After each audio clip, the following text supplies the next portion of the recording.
The Emperor would not be pleased.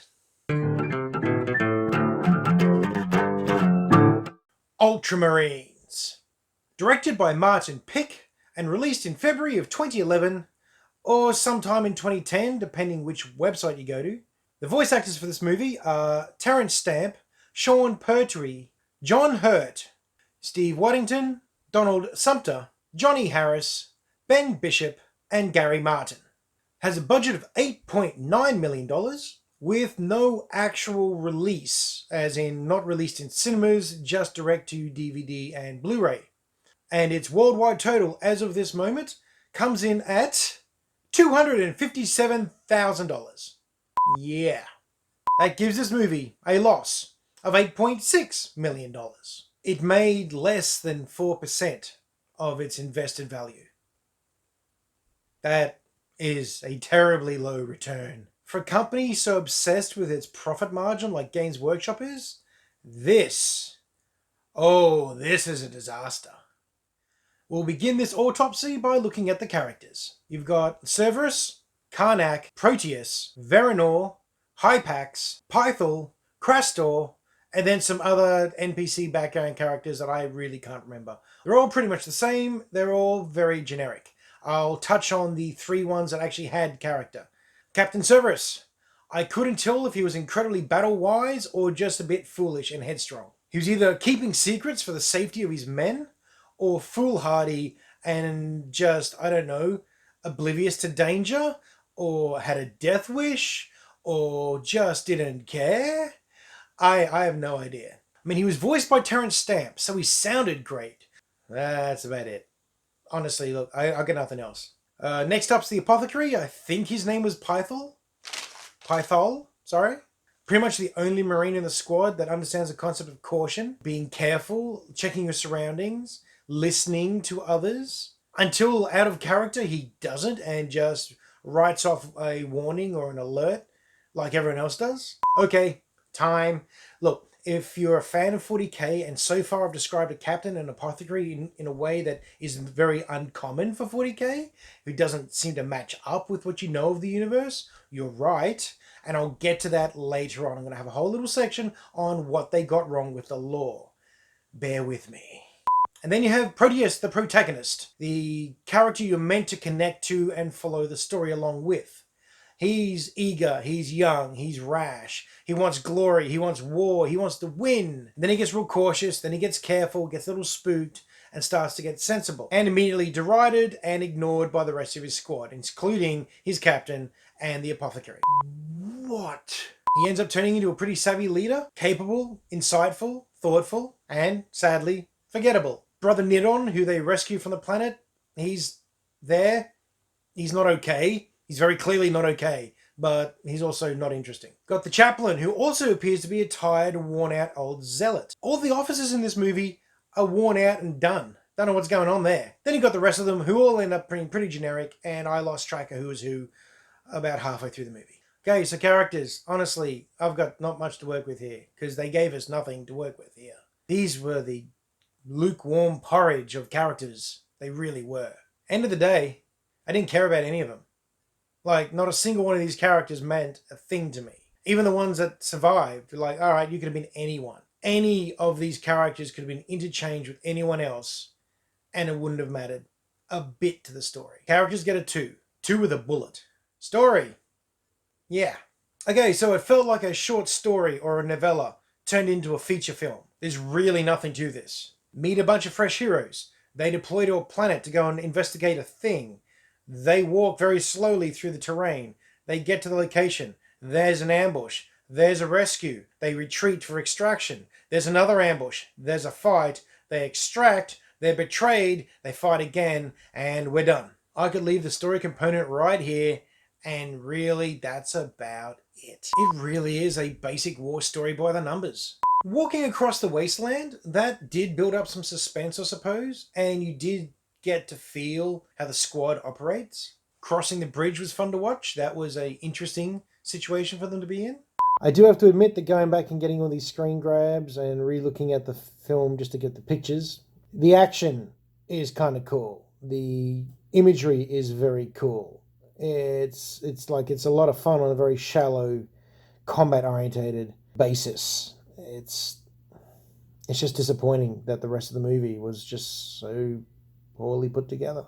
The story then jumps up from 0 to 100 real quick when they're attacked by a great big demon prince who tears through them. Throughout the story, Proteus is getting derided and picked on and generally ignored and hassled. And now Proteus is promoted. As the last wishes of the fallen captain, the captain showed no interest in him before this. Literally gave him nothing but a bit of scorn. And then, for equally no reason given, Proteus suddenly becomes a capable and careful commander.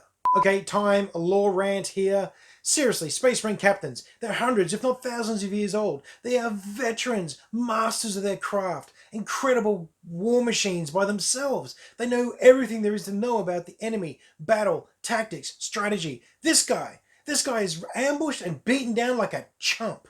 The whole lot of them are just morons.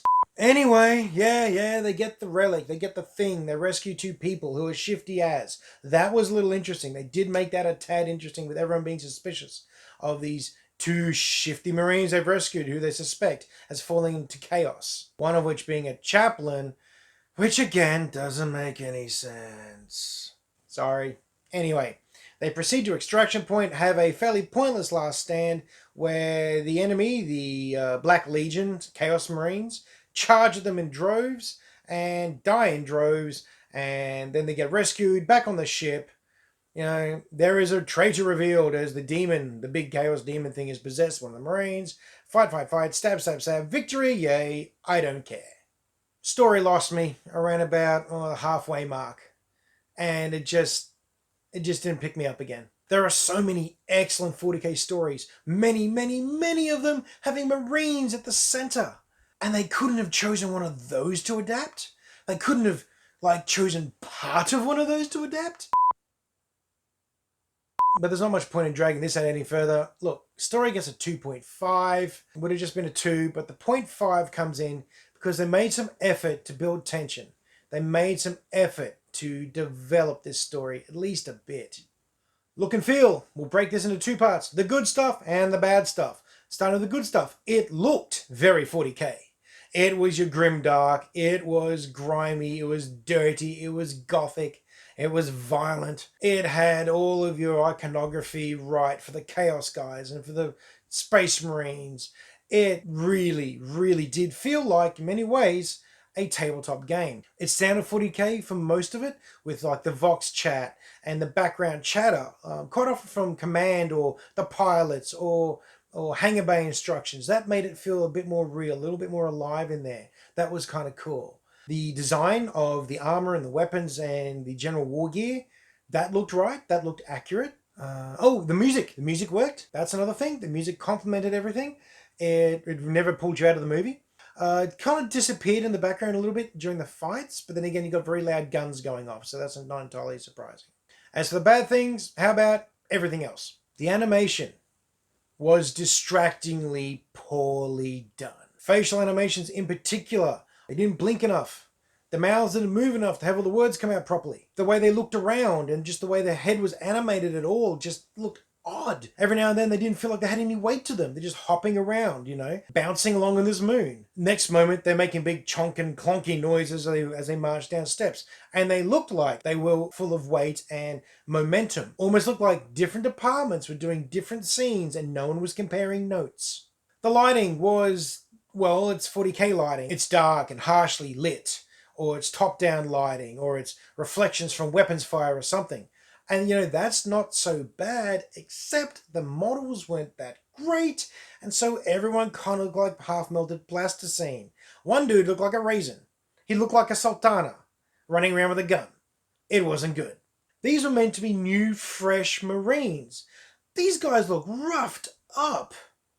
They've been through the ringer. Training was hard on these guys. If this is the face of a fresh Marine, wow, what did they go through just to earn their armor? The banner just hung like a sheet of metal. There was no motion. No matter what they were doing, it just sat there. Didn't flap, didn't bend, it didn't do a thing. Apart from occasionally bursting into very bad CGI fire effects. And every now and then, the models are posed like the models from the tabletop. And not in a great way either, because everything on the tabletop is exaggerated for scale, so it's easy to paint, easy to see what they are. As an animated feature, some of these bolters look comically large. Law break, the bolter is the standard weapon of the 40k Space Marine. Instead of rifle or gun, we say bolter. The big bad super chaos demon looked really bad when they took him out of the shadows. He looked shocking. He looked like a second pass render effort. In fact, a lot of this movie, when it came to the facial features and up-close details, looked unfinished. Look and feel made me mad. Seriously, it looked like a in-game cutscene. I've seen better in-game graphics.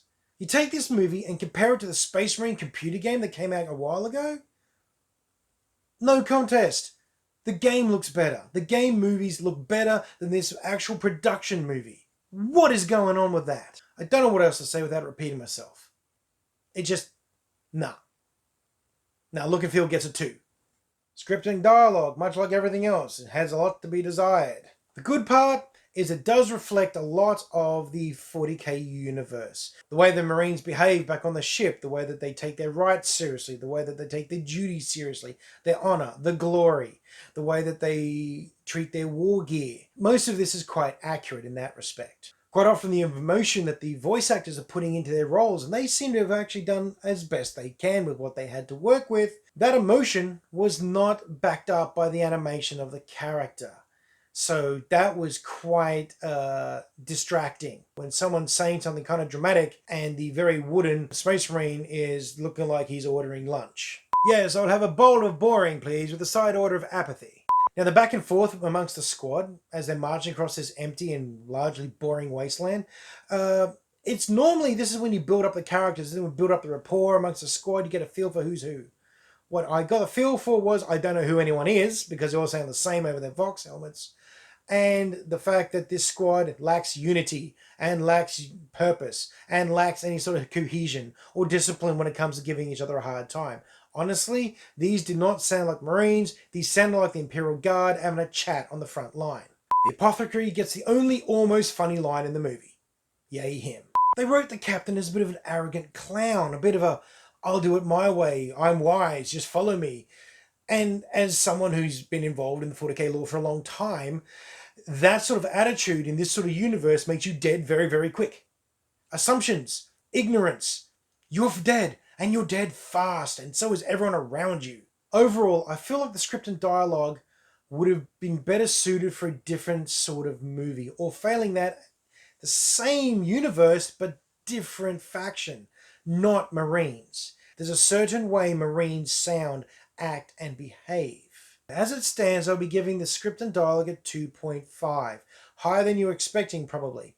But there were some good elements in here. You can see where the script would have gone if the story had taken it there. And a lot of the other little bits and pieces they got quite right. So yeah, script and dialogue, 2.5. Fun factor. Yeah, that took a bolt around to the face about 10 minutes in. I managed to be bored and or irritated for a majority of this film. It kept me intrigued only because it was representing something I've been familiar with for so long. So I suppose I did enjoy seeing that in a movie. That aspect was nice, but that's about it. Fun factor gets a 2. Okay, now for a quick little extra segment called Lore Problems. And we've got a few to go through here. I'll try to make this fast though. 1. No Space Marine would dare badmouth or backchat a veteran apothecary. It just wouldn't happen. You revere and honor your elders, especially the apothecary. And as part of that, no captain would just stand there in earshot and let it happen. 2. A Marine, a trained Marine, hearing strange voices on a hostile world is not just ignored. He's not just been told, oh, that's just the sound of the wind. No, any Space Marine captain immediately goes into defensive position and investigates, because that is how lots of people get dead in this universe. Here's one that's going to make every 40k fanboy twitch. Guess what, guys? Chaplains don't have psychic powers. No matter what you see in this movie, they don't have psychic powers. And their little wandy beat stick doesn't need to recharge to help him with his psychic powers later. Next, The Black Legion are some of the most dangerous and elite Chaos Traitor Marines in the entire universe of 40k. They do not, for example, run headlong into fire and die like locusts. You don't just drop them with a bullet or two. They don't just fall over because someone's got a lucky shot with a pistol. They're the Black Legion. They're the best. Not to mention that they've wiped out 100 Marines on the Imperial Fist chapter in a defended position, and yet they can't take down a squad of 10 Ultramarines. Honestly, there's a whole bunch of other little things that keep coming up, but, I don't think anyone really has the time to sit through that, and I've lost interest in discussing this entirely, to be honest. So, yeah, there we go. Lore problems. It doesn't get a score. Final score. Add them all up, you get yourself an 11. As someone who enjoys animation, and as someone who likes the 40k universe, this was a fairly frustrating movie to watch. It really is not that great. While the argument can be made that only 40k fans and nerds like myself will understand and get most of the things that they got wrong, on the other hand, only 40k nerds and fans are going to be buying this thing. And even not many of them did, as you can tell by the overall loss. Would I recommend it? No. Go watch something else. Or go play the Space Marine computer game so you can get a real feel for what a Space Marine's like. Made me cranky. Well, there you go. Have anyone else seen this movie? Have any of you been subjected to this tragedy? If you have, please comment below. Tell me what you think. Tell me if I was wrong. Have I missed things? Have I overread things? Have I just completely, bombed it? Thank you for joining me anyway. I hope you had some fun. Please like, subscribe, and share the review around. As always, hope you have a great week and that you go and find some time to watch a movie.